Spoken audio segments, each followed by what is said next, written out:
Welcome to our channel पर नए हैं तो प्लीज़ चैनल को सब्सक्राइब करें। इस वीडियो में आपको जो बिहार सचिवालय का टेस्ट सीरीज चल रहा है उसी का ये अगला पार्ट है।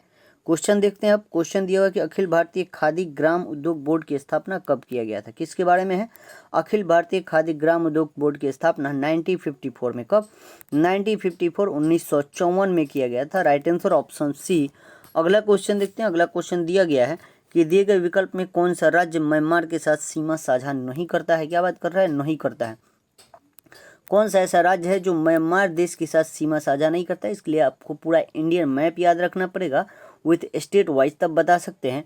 याद रखिएगा, क्वेश्चन को हमेशा पूरा पढ़ा जाता है, क्योंकि यहाँ पे अगर पूछ देता कि म्यांमार के साथ सीमा साझा करता है आप समझ जाते, लेकिन यहाँ ऑप्शन क्या दिया हुआ है? नहीं करता है। तो कौन सा ऐसा राज्य है नहीं करता है? याद रखिएगा, मणिपुर, मिजोरम, नागालैंड करता है। मेघालय जो है ओनली असम के साथ और नीचे बांग्लादेश के साथ सीमा साझा करता है। तो राइट आंसर कौन सा हो जाएगा? Option D is right answer. अगला क्वेश्चन देखते हैं कि निम्न में से कौन सा दर्रा हिमाचल प्रदेश में स्थित नहीं है। यहाँ भी बात कर रहा है कि हिमाचल प्रदेश में नहीं है। तो याद रखिएगा, सिप किला, रोहतांग, बारालाचा, ये तीनों दर्रा जो है ये तो हिमाचल में है। बोमडिल्ला जो दर्रा है ये कहाँ पे है बाबू? अरुणाचल प्रदेश में है। कहाँ पे है? अरुणाचल प्रदेश में। ठीक है, राइट आंसर कौन सा हो जाएगा? Option D is right answer. अगला क्वेश्चन दिया कि निम्न में से कौन सा आदिवासी समुदाय निग्रीटो प्रजाति का है। कौन सा आदिवासी समुदाय को निग्रीटो प्रजाति का है, इसके बारे में पूछ रहा है। तो याद रखिएगा, सेमांग जो जन आदिवासी होता है ना, उसे निग्रीटो प्रजाति का होता है। कौन? Semang. Option C is right answer. अगला क्वेश्चन देखते हैं कि दिए गए विकल्पों में कौन गांधीवादी अर्थव्यवस्था का मूल्य शब्द है। किसके बारे में बात कर रहा है? गांधीवादी अर्थव्यवस्था का मूल्य शब्द का बात कर रहा है। तो याद रखिएगा, क्या दिया? केंद्रीकृत उत्पादन, विकेंद्रीकृत उत्पादन, फिर दिया आत्मनिर्भरता, या इनमें से सभी। तो राइट आंसर जो हो जाएगा ऑप्शन डी, इनमें से सभी जो है वो गांधीवादी अर्थव्यवस्था का मूल शब्द है। ठीक है, कौन? केंद्रीकृत उत्पादन, विकेंद्रीकृत उत्पादन और आत्मनिर्भरता। ठीक है, राइट आंसर कौन सा हो जाएगा? Option D. अगला क्वेश्चन दिया कि विश्व आर्थिक क्षेत्र नीति सेज पॉलिसी किस वर्ष लगाया गया था। सेज का बात कर रहा है कि सेज पॉलिसी किस वर्ष लगाया गया था, इसके बारे में पूछ रहा है। तो याद रखिएगा 2000 ईस्वी में। कब? 2000 ईस्वी में सेज पॉलिसी लगाया गया था। ठीक है, अगला क्वेश्चन देखते हैं कि भारतीय औद्योगिक पुनर्निर्माण बैंक की स्थापना कब किया गया था। किस बैंक का बात कर रहा है? भारतीय औद्योगिक पुनर्निर्माण बैंक का बात कर रहा है। इसकी स्थापना कब किया गया था? कब किया गया था बाबू? 1985 में। कब किया गया था? 1985 में। Right answer option C. अगला क्वेश्चन दे रहा है निम्नलिखित में से किसके द्वारा सर्वप्रथम तत्वों को धातु तथा अधातु नामक दो वर्गों में वर्गीकृत किया जाता है। क्या बात कर रहा है? किसके द्वारा सर्वप्रथम तत्व को धातु और अधातु नामक दो वर्ग में वर्गीकृत किया गया था, इसके बारे में पूछ रहा है। साइंटिस्ट का नाम तो याद रखिएगा, वर्जिलियस के द्वारा। किसके द्वारा? वर्जिलियस के द्वारा। ठीक है, option A is right answer. अगला क्वेश्चन दिया है कि कांच का हरा रंग निम्न में से किसके कारण होता है। बहुत अच्छा क्वेश्चन है। कांच का रंग हरा किसके कारण होता है बाबू? तो याद रखिएगा, सोडियम क्रोमेट के कारण। किसके कारण? सोडियम क्रोमेट के कारण कांच का रंग जो होता है वो हरा होता है। ठीक है, राइट आंसर ऑप्शन ए। अगला क्वेश्चन देखते हैं कि प्लास्टर ऑफ पेरिस निम्नलिखित में से किससे बनाया जाता है। क्या बात कर रहा है? प्लास्टर ऑफ पेरिस किससे बनाया जाता है बाबू? तो जिप्सम से। किससे? जिप्सम से बनाया जाता है। Right answer option C. अगला क्वेश्चन देखते हैं कि हीरा निम्न में से किसका अपरूप है। बोल रहा है हीरा किसका अपरूप है बाबू? तो हीरा बाबू कार्बन का अपरूप है। किसका अपरूप है? कार्बन का अपरूप है। Right answer option A. अगला क्वेश्चन देखते हैं। अगला क्वेश्चन देखिए, सुपरसोनिक जेट की चाल होती है। क्या बात कर रहा है? जो सुपरसोनिक जेट होती है उसकी चाल कितनी होती है, इसके बारे में पूछ रहा है। तो याद रखिएगा, ध्वनि के वेग से अधिक होता है। ठीक है, सुपरसोनिक का बात कर रहा है। इसका चाल जो होता है वो ध्वनि से 2.5 गुना ज़्यादा होता है। कितना गुना? 2.5 गुना ज़्यादा होता है। अगला क्वेश्चन देखते हैं कि विद्युत गति की इकाई निम्न में से है। किसकी बात कर रहा है? विद्युत गति का इकाई पूछ रहा है, यूनिट का होता है, उसके बारे में पूछ रहा है। तो विद्युत गति का जो इकाई होता है वो वोल्ट होता है। क्या होता है? Volt. Right answer option A. अगला क्वेश्चन देखते हैं। अगला क्वेश्चन कर रहा है कि 100 डिग्री सी निम्न में से किसके बराबर होता है। बहुत अच्छा क्वेश्चन है। तो 100 डिग्री सी किसके बराबर होता है बाबू? तो इसको निकालना पड़ता है। राइट आंसर 212 फ़ारेनहाइट हो जाएगा। ठीक है, 212 फ़ारेनहाइट हो जाएगा। इसको निकालने के लिए ट्रिक है C/5 बराबर F-32/9 होता है। ठीक है, यहाँ C का मान रखेंगे 100 डिग्री और निकाल सकते हैं। ठीक है, अगला क्वेश्चन देखते हैं कि समतल दर्पण किसके बारे में बात कर रहा है? कि समतल दर्पण में वस्तु 2 मीटर की दूरी पर रखी जाती है। तो उसके प्रतिबिंब तथा वस्तु के बीच की दूरी होगी। क्या किस दर्पण का बात कर रहा है? समतल दर्पण। और वस्तु कितने मीटर? 2 मीटर की दूरी पर रखी जाएगी, तो उसके प्रतिबिंब और वस्तु के बीच की दूरी कितनी होगी, इसके बारे में पूछ रहा है। तो याद रखिए कितना हो जाएगा बाबू? 4 मीटर। ठीक है, राइट आंसर कितना हो जाएगा? Option A is right answer. अगला क्वेश्चन देखते हैं कि वर्षा की बूंद गोलाकार होने का कारण क्या होता है। याद रखिएगा, वर्षा की बूंद का गोलाकार होना किसके पृष्ठीय तनाव के ऊपर निर्भर करता है? किसके? पृष्ठीय तनाव के ऊपर निर्भर करता है। ठीक है, अगला क्वेश्चन देखते हैं।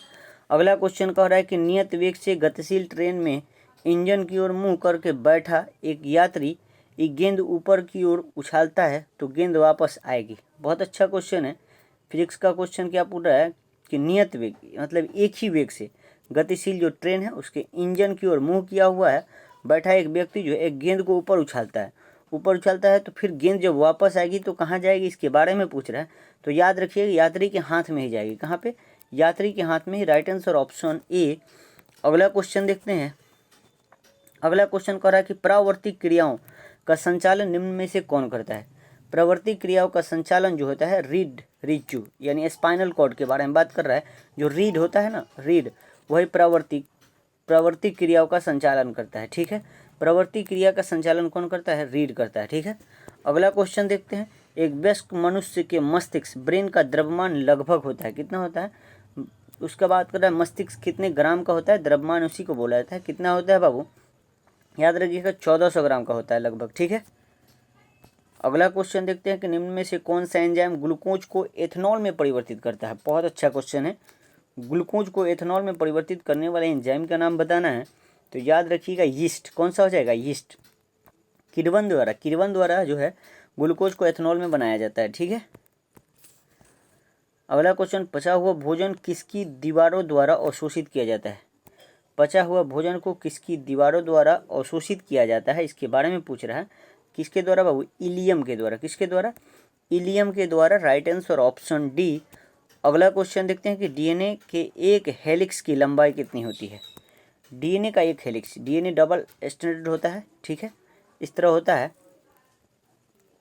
पूछ रहा है एक हेलिक्स की लंबाई कितनी होती है, इसके बारे में पूछ रहा है। तो कितनी होती है बाबू? ये होता है 34 एंगस्ट्रॉम के बराबर। कितना? 34 एंगस्ट्रॉम के बराबर होता है। Right answer option C. अगला क्वेश्चन देखते हैं। अगला क्वेश्चन कह रहा है कि भारतीय संविधान कब लागू हुआ था। भारतीय संविधान कब लागू हुआ था? तो कब हुआ था बाबू? 26 जनवरी 1950 को पूर्ण रूप से संविधान को लागू किया गया था। राइट आंसर ऑप्शन ए।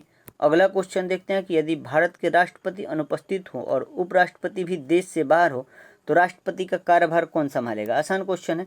राष्ट्रपति और उपराष्ट्रपति की अनुपस्थिति में राष्ट्रपति का कार्य कौन संभालता है बाबू?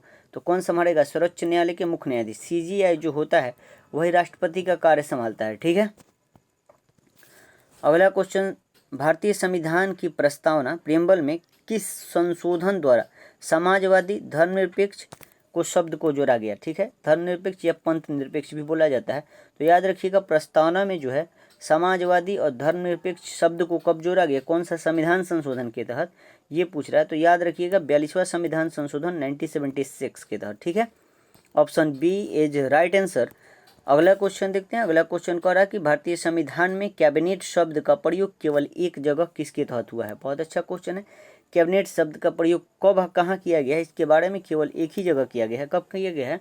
तो याद रखिएगा अनुच्छेद 352 में। नेशनल इमरजेंसी जो लगाया जाएगा वो मंत्रिपरिषद की सलाह पर लगाया जाएगा। ठीक है, वही बात कर रहा है। कैबिनेट की चर्चा आर्टिकल 352 जो है वो किससे संबंधित है बाबू? नेशनल इमरजेंसी से। ठीक है, राष्ट्रीय आपात। और यहीं पे कैबिनेट शब्द का केवल एक बार प्रयोग किया गया है। अगला क्वेश्चन देखते हैं। अगला क्वेश्चन दिया हुआ है कि निम्नलिखित में से किसे भारत सरकार का प्रथम विधि अधिकारी यानी प्रथम कानून अधिकारी माना जाता है। किसको माना जाता है बाबू? तो भारत सरकार का प्रथम विधि अधिकारी जो होता है वो महान्यायवादी होता है। महान्यायवादी को अटॉर्नी जनरल बोला जाता है। अटॉर्नी जनरल की चर्चा आर्टिकल पूछेगा संविधान में तो आर्टिकल 76 में। किसमें है बाबू? आर्टिकल 76 में अटॉर्नी जनरल की चर्चा है। अगर महाधिवक्ता का बात करेगा तो आर्टिकल 165, जो ये राज्य सरकार किसी भी राज्य सरकार का प्रथम विधि अधिकारी महाधिवक्ता होता है। और केंद्र सरकार का, भारत सरकार का जो विधि अधिकारी होगा प्रथम वो महान्यायाधीश को अटॉर्नी जनरल बोला जाता है, जिसकी चर्चा आर्टिकल 76 में है। और महाधिवक्ता की चर्चा आर्टिकल 165 में है, जो राज्य का प्रथम विधि अधिकारी होता है। ठीक है, राइट आंसर कौन सा हो जाएगा? Option A. अगला क्वेश्चन देखते हैं। अगला क्वेश्चन, भारतीय संविधान में प्रस्तावना में निम्न में से किसी एक को पहले मुख्य रूप से सम्मिलित नहीं किया गया था? ऑप्शन में जो दिया हुआ है बोल रहा है कि प्रस्तावना में से किस एक को पहले मुख्य रूप से सम्मिलित नहीं किया गया था, इसके बारे में पूछ रहा है। स्वतंत्रता समानता किया गया था, धर्मनिरपेक्ष प्रजातंत्र किया गया था, समाजवाद समानता किया गया था। समाजवाद धर्मनिरपेक्ष जो है ये 42वां संविधान संशोधन 1976 के तहत जोड़ा गया था। ठीक है, राइट आंसर कौन सा? Option D is right answer. अगला क्वेश्चन देखते हैं कि प्रथमतः आपात स्थिति की घोषणा कितने समय काल के लिए सीमित की जा सकती है? क्या बात कर रहे हैं? प्रथमतः आपात स्थिति की घोषणा कितने समय काल के लिए सीमित की जा सकती है, इसके बारे में है। तो याद रखिएगा बाबू, 6 माह के लिए। कितने? 6 माह के लिए। Right answer option A. अगला क्वेश्चन देखते हैं कि महात्मा बुद्ध अपना पहला धर्मचक्र परिवर्तन किस स्थान पर किए थे? महात्मा बुद्ध जो है अपना पहला धर्मचक्र परिवर्तन किस स्थान पर किए थे बाबू? तो कहाँ किए थे? सारनाथ में। कहाँ पे? पहला उपदेश बोल रहा है वही कि महात्मा बुद्ध अपना पहला उपदेश कहाँ दिए थे? तो सारनाथ में दिए थे। सबसे ज़्यादा लुम्बिनी में दिए थे। ठीक है, राइट आंसर ऑप्शन बी। अगला क्वेश्चन देखते हैं कि कौटिल्य के अर्थशास्त्र कितने अधिकारों को विभाजित करता है? तो कौटिल्य का ही है अर्थशास्त्र। अर्थशास्त्र अधिकरणों को विभाजित कितने में करता है, इसके बारे में पूछ रहा है। तो याद रखिएगा 15। कितने? 15 अधिकरणों में विभाजित था। ठीक है, अर्थशास्त्र जो है 15 अधिकरणों में विभाजित था। Right answer option D. अगला क्वेश्चन देखते हैं कि अजातशत्रु निम्न में से किस वंश से संबंधित है? तो अजातशत्रु किससे संबंधित है बाबू? किससे है बाबू? तो हर्यक वंश से संबंधित है। ठीक है, हर्यक वंश किससे संबंधित है? हर्यक वंश बिंबिसार था और बिंबिसार का ही लड़का था अजातशत्रु। जो अजातशत्रु था बिंबिसार को मार दिया था, इसलिए अजातशत्रु को पितृहंता कहा जाता है। किसका? पितृहंता कहा जाता है, यानी पिता का हत्या करने वाला। अगला क्वेश्चन देखते हैं। अगला क्वेश्चन दिया कि निम्नलिखित में से कौन हड़प्पा और मोहनजोदड़ो का उत्खनन से संबंधित नहीं है? कौन हड़प्पा और मोहनजोदड़ो के उत्खनन से संबंधित नहीं है, इसके बारे में क्वेश्चन है। तो ये दिया हुआ है कि आर.डी. बनर्जी ये है, के.सी. व्हीलर ये भी है, एम.एस. वत्स और बी.ए. स्मिथ जो है ये नहीं होगा। ठीक है, राइट आंसर ऑप्शन डी। अगला क्वेश्चन देखते हैं कि निम्नलिखित में से कौन सा गोलमेज सम्मेलन 1932 में हुआ था? गोलमेज सम्मेलन 3 गो हुआ था। बोल रहा है कि 1932 में कौन हुआ था? तो याद रखिएगा 1932 में जो गोलमेज सम्मेलन हुआ था वो तीसरा गोलमेज सम्मेलन था। कौन सा? तीसरा गोलमेज सम्मेलन 1932 में हुआ था, क्योंकि 1930 में पहला, 1931 में दूसरा और 1932 में तीसरा गोलमेज सम्मेलन हुआ था। गोलमेज सम्मेलन का बात करेगा तो कांग्रेस केवल एक द्वितीय जो 1931 में हुआ था गोलमेज सम्मेलन में भाग लिया था, और कांग्रेस का प्रतिनिधिमंडल जो थे वो गांधी जी कर रहे थे। ठीक है, गांधी जी। अगला क्वेश्चन देखते हैं। बंग भंग के बाद कौन सा आंदोलन शुरू हुआ था? जो बंग भंग आंदोलन, बंग भंग यानी बंगाल विभाजन के बाद कौन सा आंदोलन शुरू हुआ था? तो कौन सा बाबू? स्वदेशी आंदोलन। कौन सा? स्वदेशी आंदोलन चला था। स्वदेशी आंदोलन 7 अगस्त 1905 को कलकत्ता के टाउन हॉल से चालू किया गया था। ठीक है, बंग भंग यानी बंगाल विभाजन। ठीक है, 1905 में इसकी घोषणा कब हुआ था? तो 20 जुलाई 1905 को घोषणा हुआ। लागू कब हुआ था? तो अक्टूबर में लागू हुआ था, या 16 अक्टूबर को लागू हुआ था। 16 अक्टूबर 1905 को बंगाल विभाजन को लागू कर दिया गया था। ठीक है, अगला क्वेश्चन देखते हैं कि भारतीय क्रांतिकारी का जननी किसे कहा जाता है? आसान क्वेश्चन है बाबू। तो भारतीय क्रांतिकारी का जननी किसे कहा जाता है? मैडम भीखाजी कामा को। किसको? मैडम भीखाजी कामा को भारतीय क्रांतिकारी का जननी कहा जाता है। Right answer option A. अगला क्वेश्चन देखते हैं कि भारतीय राष्ट्रीय कांग्रेस की पूर्ववर्ती संस्था निम्न में से थी। पूर्ववर्ती संस्था कहने का मतलब है कि कांग्रेस से पहले की संस्था इनमें से कौन थी, इसके बारे में पूछ रहा है। तो याद रखिएगा इंडियन एसोसिएशन। कौन? इंडियन एसोसिएशन जो है ये कांग्रेस से पहले भी संस्था थी। ठीक है, ये 1876 में आया था। कब? और बात करेगा भारतीय राष्ट्रीय कांग्रेस तो 1885 में आया था। ठीक है, 28 दिसंबर 1885 को स्थापना कांग्रेस का हुआ था। ए.ओ. ह्यूम ने किया था। इंडियन एसोसिएशन की स्थापना 1876 में किया गया था। Right answer option B. अगला क्वेश्चन देखते हैं कि भारत में कागज का प्रयोग सर्वप्रथम कब से प्रारंभ हुआ था? कागज का प्रयोग कब से प्रारंभ हुआ है भारत में? तो याद रखिएगा 12वीं शताब्दी से। कब बाबू? 12वीं शताब्दी से कागज का प्रयोग हो रहा है। अगला क्वेश्चन, शिवाजी के शासन तंत्र में विदेश मंत्री का नाम से जाना जाता था। शिवाजी के जो शासन चल रहा था तो विदेश मंत्री को किस नाम से जाना जाता था, इसी के बारे में पूछ रहा है। तो याद रखिएगा सुमंत कहा जाता था। क्या कहा जाता था? सुमंत जो था वो विदेश मंत्री का कार्य करता था शिवाजी के शासनकाल में। ठीक है, राइट आंसर ऑप्शन डी। अगला क्वेश्चन देखते हैं कि रूस और फिनलैंड की अंतर्राष्ट्रीय सीमा रेखा को कहा जाता है। रूस और फिनलैंड अंतर्राष्ट्रीय जो सीमा रेखा है उसको क्या कहा जाता है बाबू? तो क्या कहा जाता है? उसको कहा जाता है मेन रहीम। कौन? मेन रहीम रेखा कहा जाता है। Right answer option C. अगला क्वेश्चन देखते हैं कि सूची 1 को सूची 2 से मिलाना है। मिलाते हैं हम लोग। यहाँ राष्ट्रीय पशु या पक्षी दिया हुआ है, इधर देश दिया हुआ है। मिलाते हैं हम लोग, मिला के देखते हैं।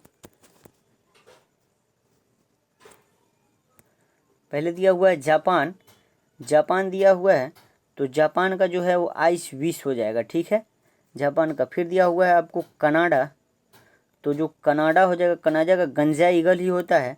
भारत, भारत का क्या हो जाएगा बाबू? सब कोई बता सकता है, बताए। भारत का बाघ हो जाएगा और ऑस्ट्रेलिया का कंगारू। इस तरह मिलाएंगे हम लोग तो कौन सा हो जाएगा? ए का 4, बी का 2। Right answer option C. अगला क्वेश्चन देखते हैं। अगला क्वेश्चन, विश्व बौद्धिक संपदा संगठन का मुख्यालय कहाँ है? किसके? भारत का बौद्धिक संपदा का मुख्यालय कहाँ, इसके बारे में पूछ रहा है। तो याद रखिए कहाँ पे है? स्विट्जरलैंड में। कहाँ पे है? स्विट्जरलैंड में। Right answer option B. अगला क्वेश्चन देखते हैं। अगला क्वेश्चन दिया हुआ है कि निम्नलिखित में से कौन भारत में सहकारी कृषि के विचार का सार्थक नहीं था? क्या बात कर रहा है कि कौन भारत में सहकारी कृषि के विचार का समर्थक नहीं था, इसके बारे में पूछ रहा है। याद रखिएगा जवाहरलाल नेहरू थे, लाल बहादुर शास्त्री थे, अबुल कलाम आजाद थे, चौधरी चरण सिंह नहीं थे। राइट आंसर कौन सा हो जाएगा? Option C is right answer. अगला क्वेश्चन देखते हैं कि विश्व प्रवासी पक्षी दिवस किस तिथि को मनाया जाता है? तो प्रवासी पक्षी दिवस कब मनाया जाता है बाबू? तो याद रखिएगा 8 मई को मनाया जाता है। कब मनाया जाता है? 8 मई को प्रवासी पक्षी दिवस मनाया जाता है। अगला क्वेश्चन देखिए, गिद्ध संरक्षण परियोजना किस वर्ष प्रारंभ किया गया था? कौन? गिद्ध संरक्षण परियोजना किस वर्ष प्रारंभ किया गया था? तो 2006 में। कब? 2006 में जो है गिद्ध संरक्षण परियोजना प्रारंभ किया गया था। अगला क्वेश्चन दिया कि भारत में पारिस्थितिकी का जनक किसे कहा जाता है? पारिस्थितिकी का जनक भारत में किसे कहा जाता है? तो भारत में किसे कहा जाता है बाबू? रामदेव मिश्रा को कहा जाता है। किनको? रामदेव मिश्रा को भारत में पारिस्थितिकी का जनक कहा जाता है। अगला क्वेश्चन देखते हैं कि निम्नलिखित में से कौन सा भारत में भूमि सुधार का हिस्सा नहीं है? भूमि सुधार का हिस्सा नहीं है, इसके बारे में पूछ रहा है। तो याद रखिएगा बाबू, जमींदार प्रथा उन्मूलन तो था ही, भूमि जोतों का अधिकतम सीमा का निर्धारण, काश्तकारी सुधार सब था, लेकिन बहुफसलीय योजना जो था ये भूमि सुधार का हिस्सा नहीं है। राइट आंसर कौन सा हो जाएगा? Option D is right answer. अगला क्वेश्चन दिया कि निम्नलिखित पुस्तक तथा उसके लेखक में कौन सम्मिलित नहीं है, इसके बारे में है।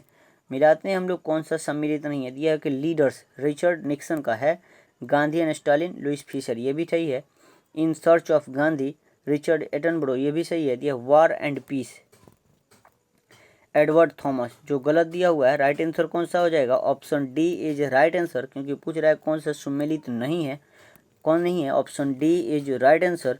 अगला क्वेश्चन देखते हैं। अगला क्वेश्चन दिया कि निशांत बाग निम्न में से किस राज्य या केंद्र शासित प्रदेश में स्थित है? निशांत बाग पूछ रहा है कहाँ पे है, इसके बारे में याद रखिएगा कहाँ पे है बाबू? जम्मू कश्मीर में। Right answer option B. आज का अंतिम क्वेश्चन दिया कि वायुसेना के दक्षिण पश्चिम कमांड का मुख्यालय कहाँ है? वायुसेना का किसके बारे में है? इस तरह मिला सकते हैं आप, दक्षिण और पश्चिम का बोल रहा है, कमांड का मुख्यालय कहाँ पे है वो? तो कहाँ हो जाएगा? कहाँ हो जाएगा? गांधीनगर में, गुजरात के गांधीनगर में है। राइट आंसर ऑप्शन ए। आज के लिए इतना ही, मिलते हैं आपको अगले वीडियो में। जय हिंद, जय भारत।